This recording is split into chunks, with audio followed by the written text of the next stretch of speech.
Bonjour, alors je vais vous donner aujourd'hui quelques petites indications avant de partir en voyage chamanique. Donc quand on rentre dans son monde chamanique, il peut y avoir plusieurs façons. Donc chacun a sa manière, moi je vous en donne deux.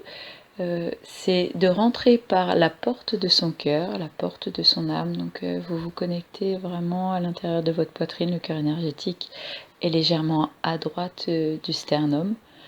Vous rentrez ici dans votre monde chamanique, ou alors ce que l'on fera lors du voyage que je vais guider après, c'est vous créer un arbre, votre arbre, et vous rentrez par une porte qu'il y a dans ce tronc à l'intérieur de votre monde chamanique.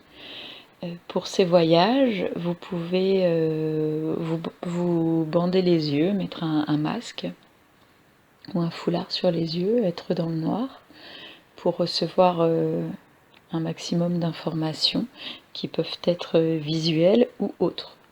Bien sûr, selon vos perceptions, comme je vous avais dit dans la description, méditer.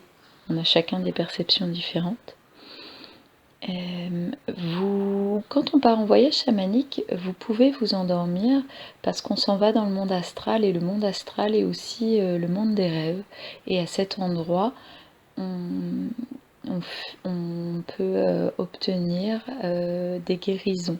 Et parfois, le corps, le mental lâche complètement et on reçoit la guérison. Quand vous partez en voyage chamanique, vous pouvez vous endormir, vous obtenez tout de même la guérison. Si vous voulez avoir les informations à garder vraiment à l'intérieur de vous mentalement, vous pouvez le faire assis et non couché. Ça vous évitera peut-être de vous endormir. Après, on peut très bien le faire allonger sans s'endormir. Et quand on rentre souvent pour la première fois dans son monde chamanique, on a besoin d'imagination. Donc c'est votre imagination, c'est votre monde ressource, un monde où vous vous sentez bien, et vous pouvez le construire avec vos souvenirs, votre imagination. C'est votre force mentale, votre force créatrice. Je ne parle pas du mental qui lâche rien et qui tient. Je parle de votre force mentale, de votre force créatrice qui vient vraiment agencer au tout début votre endroit ressource, l'endroit où vous vous sentez bien. Et vous savez que vous n'êtes plus dans votre imagination lorsque, par exemple, vous êtes surpris. Pour ce premier voyage, nous allons aller voir quel animal peut nous accompagner pendant cette période de confinement. Et par exemple, si c'est un animal auquel vous n'auriez jamais pensé, vous pouvez être sûr à ce moment-là que vous y êtes. Ou si pendant le voyage, il arrive des choses auxquelles vous n'auriez pas pensé, ou vous êtes surpris, vous savez que vous y êtes. Vous savez que vous êtes au bon endroit.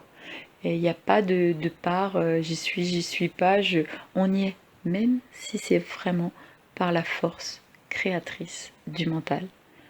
Voilà. À cet endroit, donc il peut vraiment arriver donc, des animaux, comme on appelle des animaux de pouvoir, des animaux totems, sachant que nous n'avons pas un seul animal totem.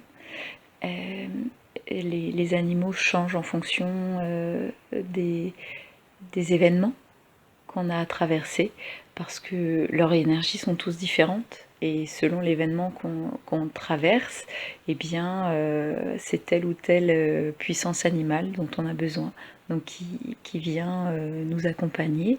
Mais bien sûr, à notre naissance, nous avons 9 animaux totems, et chaque année, ils peuvent changer. Nous avons des animaux de base. Et puis selon les événements que l'on traverse, il y a des animaux, des alliés de pouvoir qui viennent nous accompagner. Ça peut être des animaux, ça peut être du végétal, ça peut être allié de lumière. Vraiment, laissez venir ce qui doit venir. Je vous engage vraiment à dire oui à toutes les nouvelles expériences que vous allez rencontrer dans ce voyage. Dites oui et allez-y, expérimentez, explorez. C'est vraiment un endroit qui est juste pour vous, que vous n'êtes pas obligé de partager. Donc allez-y. Il n'y a rien ni personne qui vous juge. Et les seules limites qui sont là, ce sont vous qui les mettez. Ce sont vous qui mettez ces limites. Sinon, dans cet endroit, il n'y a aucune limite. Vous pouvez tout vivre. Donc si je vous guide dans un endroit, mais que vous, à ce moment-là, vous avez besoin d'être ailleurs, ben peut-être acceptez, dites oui à cette surprise.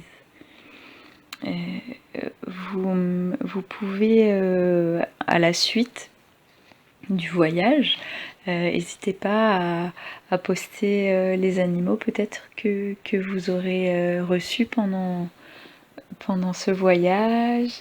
Si vous avez envie, bien sûr, ne vous forcez jamais à faire quelque chose qui n'est pas juste pour vous.